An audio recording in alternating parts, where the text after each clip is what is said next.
Hello viewers, मैं astrologer doctor Shefali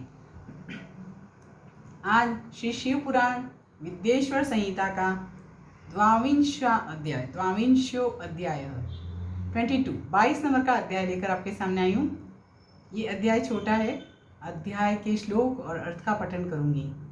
जैसे ही मैं समग्र शिव परिवार को नमन करती हूँ, वैसे ही ओम शिवक्रतुंड महाकाय सूर्यकोटि समप्रभ निर्विघ्नं कुरु मे देव सर्वकार्येषु सर्वदा। ओम श्री विनायक प्रसन्नोस्तु। ओम गणपतये नमः।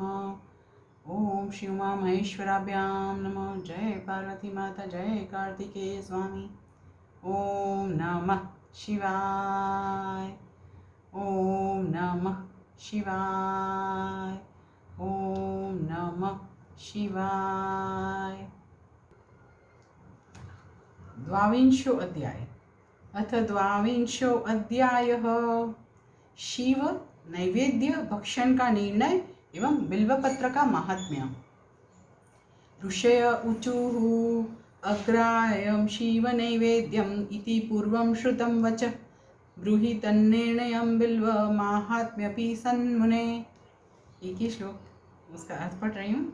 ऋषिगण बोले, हे महामुने, हमने पहले सुना है कि भगवान शिव को अर्पित किया गया नैवेद्य अग्राह्य होता है। अतएव नैवेद्य के विषय में निर्णय और बिल्वपत्र का महात्म्य भी कहिए। आगे के श्लोक और अर्थ का पठन करूंगी। सूत उवाच शृणुध्वं मुनयः सर्वे सावधानतयाधुना सर्वं वदामि सम्प्रीत्या धन्यायुयं शिवव्रता। शिवभक्तः शुचि शुद्ध सद्व्रती दृढनिश्चयः भक्षयेच्छिव नैवेद्यं त्यजेदग्राह्य भावनां दृष्ट्वापि शिवनैवेद्यं यान्ति पापानि दूरतः। मुक्ते तु शिवनैवेद्ये पुण्यान्यायान्ति कोटिशः अलं यागसहस्रेणाप्यलं यागार्बुदैरपि भक्षिते शिवनैवेद्ये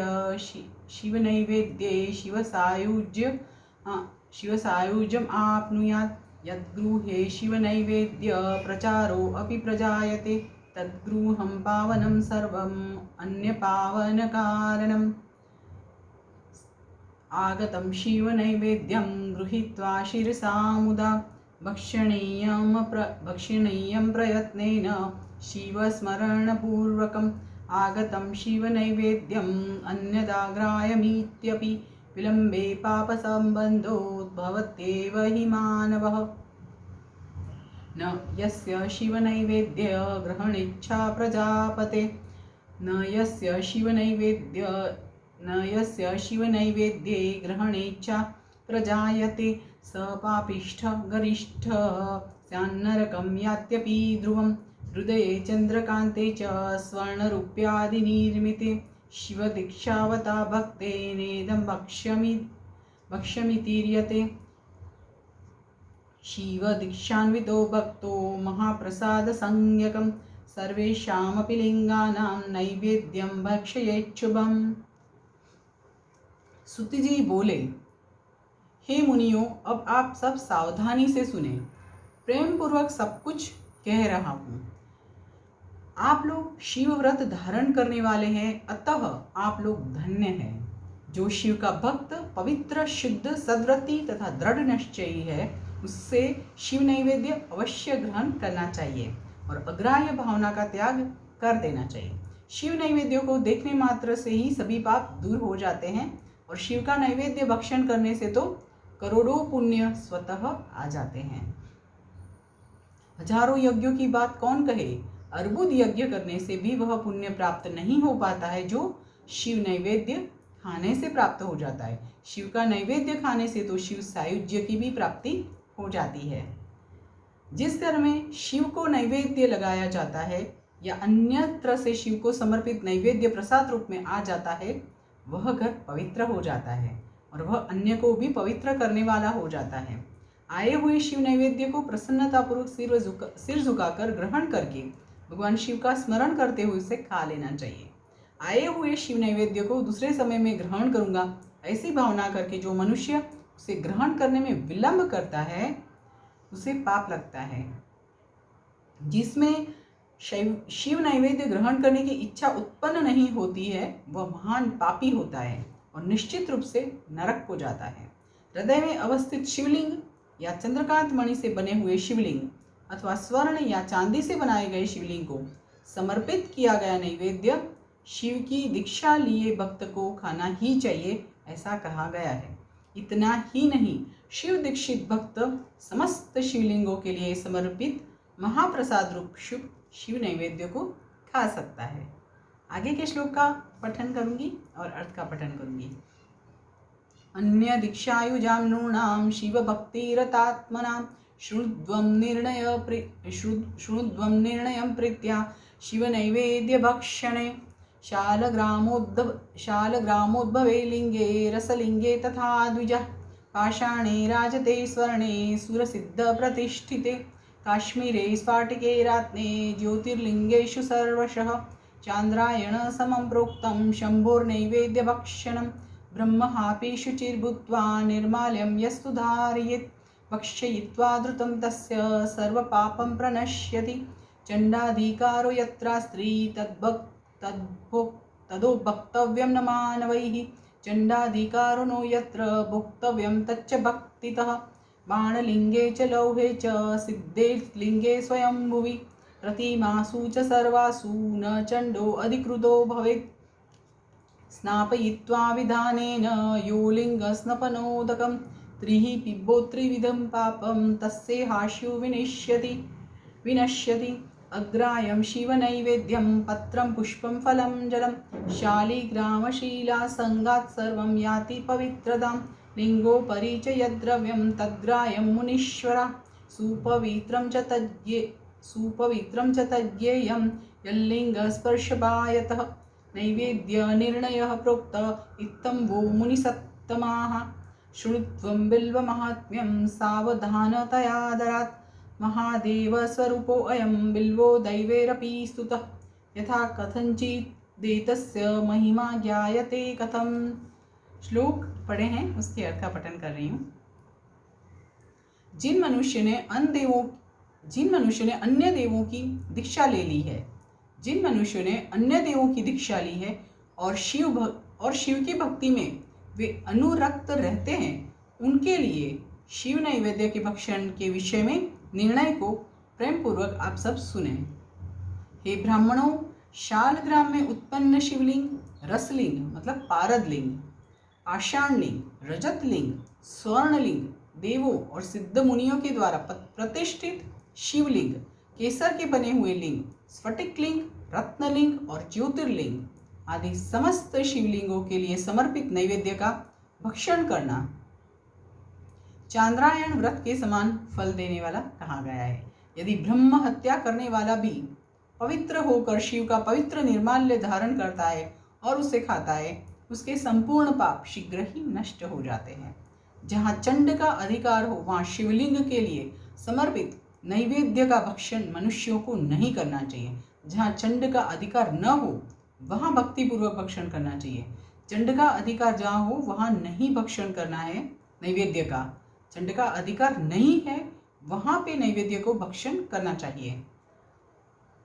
बाणलिंग, लौहलिंग, सिद्धलिंग, स्वयंभूलिंग और अन्य समस्त प्रतिमाओं में चंड का अधिकार नहीं होता है। जो विधि पूर्वक शिवलिंग को स्नान कराकर उस स्नान जल को 3 बार पीता है, उसके समस्त पाप शीघ्र ही नष्ट हो जाते हैं। चंड के द्वारा अधिकृत होने के कारण अग्राह्य शिव नैवेद्य, पत्र, पुष्प, फल और जल यह सब शालिग्राम शिला के स्पर्श से पवित्र हो जाता है। हे मुनीश्वरों, शिवलिंग के ऊपर जो भी द्रव्य चढ़ाया जाता है वह अग्राह्य है और जो लिंग के स्पर्श से बाहर है उसे अत्यंत पवित्र जानना चाहिए। हे मुनिश्रेष्ठों, इस प्रकार मैंने शिव नैवेद्य का निर्णय कह दिया। अब आप सब सावधानी से बिल्व पत्र के महात्म्य को आदरपूर्वक सुने। बिल्व वृक्ष तो महादेव स्वरूप है। हे देवों के द्वारा भी इसकी स्तुति की गई है। अतः जिस किसी प्रकार से उसकी महिमा को कैसे जाना जा सकता है। आगे के श्लोक और अर्थ का पठन करूंगी। पुण्यतीर्थानि यावन्ति लोकेषु प्रथितान्यपि तानि सर्वाणि तीर्थानि बिल्वमूले वसन्ति। बिल्वमूले महादेवं लिङ्गरूपिणमव्ययं यः पूजयति पुण्यात्मा स शिवं प्राप्नुयात् ध्रुवम्। बिल्वमूले जलेर्यस्तु मूर्धानमभिषिच्य बिल्वमूले जलेर्यस्तु मूर्धानम् अभिषिञ्चति स सर्वतीर्थस्नातः स्यात् स एव भुवि पावनः। एतस्य बिल्वमूलस्याथालवालमनुत्तमं जलाकुलं महादेवो दृष्ट्वा तुष्टुमवत्यलं भवत्यलं पूजयेत् बिल्वमूलं यो गन्धपुष्पादिभिर्नरः शिवलोकमवाप्नोति सन्ततिः वर्धते सुखम्।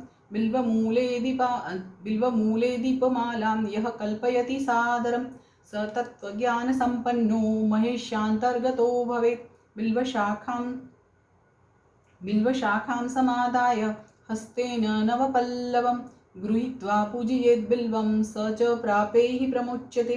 बिल्वमूले शिवरतं भोजयेद्यैस्तु भक्तितः एकं वा कोटिगुणितं तस्य पुण्यं प्रजायते। बिल्वमूले क्षीरयुक्तमन्नमाज्येन संयुतं यो दद्यात् शिवभक्ताय स दरिद्रो न जायते। साङ्गोपाङ्गमिति प्रोक्तं शिवलिङ्गप्रपूजनं प्रवृत्तानां निवृत्तानां भेदतो द्विविधं द्विजाः प्रवृत्तानां पीठपूजा सर्वाभीष्टप्रदा भुवि पात्रेणैव प्रवृत्तस्तु सर्वपूजां समाचरेत्। नैवेद्यमभिषेकान्ते शाल्यन्नेन समाचरेत् पूजान्ते स्थापये लिंगं कूटे शुद्धे पृथक् गृहे। यहाँ पे जितने श्लोक पढ़े हैं उसके अर्थ का पठन कर रही हूँ। संसार में जितने भी प्रसिद्ध तीर्थ है वे सब तीर्थ बिल्व के मूल में निवास करते हैं। जो पुण्यात्मा बिल्व वृक्ष के मूल में लिंग रूपी अव्यय भगवान महादेव की पूजा करता है वह निश्चित रूप से शिव को प्राप्त कर लेता है।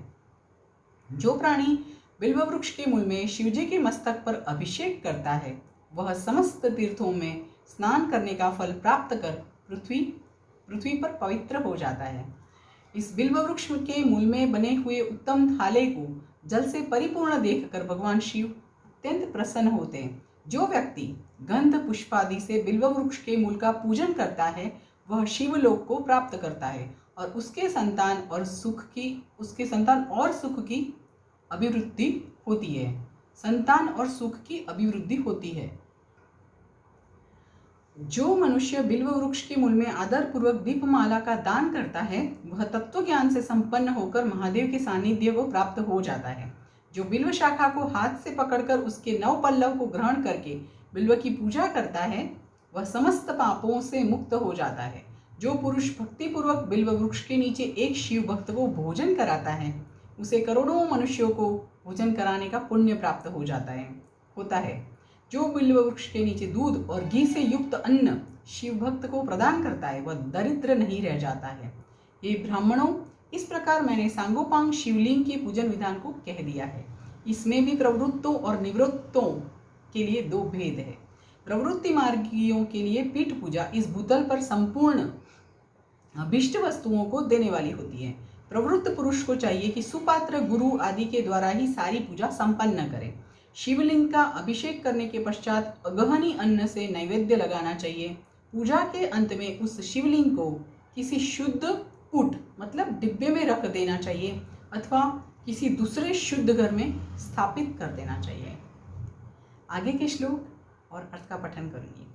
कर पूजा निवृत्तानां स्वभोज्यं तु निवेदयेत् निवृत्तानां परं सूक्ष्मं लिंगमेव विशिष्यते विभूत्यभ्यर्चनं कुर्यात् विभूतिं च निवेदयेत् पूजां कृत्वा तथा लिंगम शिरसा धारयेत् सदा। यहाँ पे 22वां अध्याय परिपूर्ण हो रहा है। जितने श्लोक पढ़े हैं अभी उसका अर्थ पठन कर लेती हूँ। यहाँ पे आगे मैंने जो बताया वो प्रवृत्ति मार्गी के लिए बताया। प्रवृत्ति मार्गियों के लिए क्या करना है, अभी जो बता रही निवृत्ति मार्गियों के लिए। निवृत्ति मार्गी उपासकों के लिए हाथ पर ही शिव पूजा का विधान है। उन्हें भिक्षा आदि से प्राप्त अपने भोजन को ही नैवेद्य रूप में अर्पित करना चाहिए। निवृत्ति मार्गियों के लिए परात्पर सूक्ष्म लिंग ही श्रेष्ठ बताया गया है। उन्हें चाहिए कि विभूति से ही पूजा करें। उन्हें चाहिए कि विभूति से ही पूजा करें और विभूति का ही नैवेद्य शिव को प्रदान करें। पूजा करने के पश्चात उस विभूति स्वरूप लिंग को सिर पर सदा धारण करना चाहिए।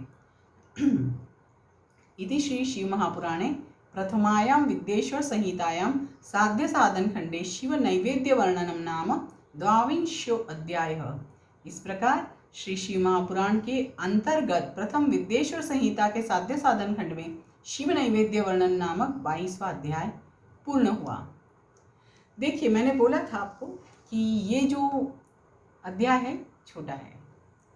आप सबको फिर से एक बार मैं रिपीट करके बोल रही हूँ कि हम लोग का 2 स्पिरिचुअल जर्नी चल रहा है, एक भगवत गीता और एक श्री शिव पुराण। दोनों अलग अलग जर्नी है। आप चाहे उतना सभी लोगों को आप शेयर कर सकते हैं। और मेरा आपसे रिक्वेस्ट है इसमें ज़्यादा से ज़्यादा लोगों को जोड़ें। श्री शिव पुराण, मैं चाहती हूँ कि श्री शिव पुराण ज़्यादा से ज़्यादा लोग सुने और भगवत गीता अध्याय का हर दिन का एक श्लोक भी ज़्यादा से ज़्यादा लोग सुने। आप लोग सब्सक्राइब करें, शेयर करें। सब्सक्राइब करना जो है फ्री होता है, रिपीटेडली बोल रही हूँ ये चीज़। और आगे लोगों को शेयर करिए। Press bell icon also, so whenever I upload this video you will get notification. बस आज के लिए इतना ही। और जैसे मैं हमेशा शिव परिवार को नमन करती हूँ, वैसे ही फिर से शिव परिवार को मेरी ओर से नमन। ओम शिवक्रतुंड महाकाय सूर्यकोटि समप्रभ निर्विघ्नं कुरु मे देव सर्वकार्येषु सर्वदा। ओम श्रीविनायक प्रसन्नस्तु। ओम गणपते नमः। ओम श्री उमा महेश्वराभ्यां नमः। जय पार्वती माता, जय कार्तिकेय स्वामी। ओम नमः शिवाय। ओम नमः शिवाय। ओम नमः शिवाय।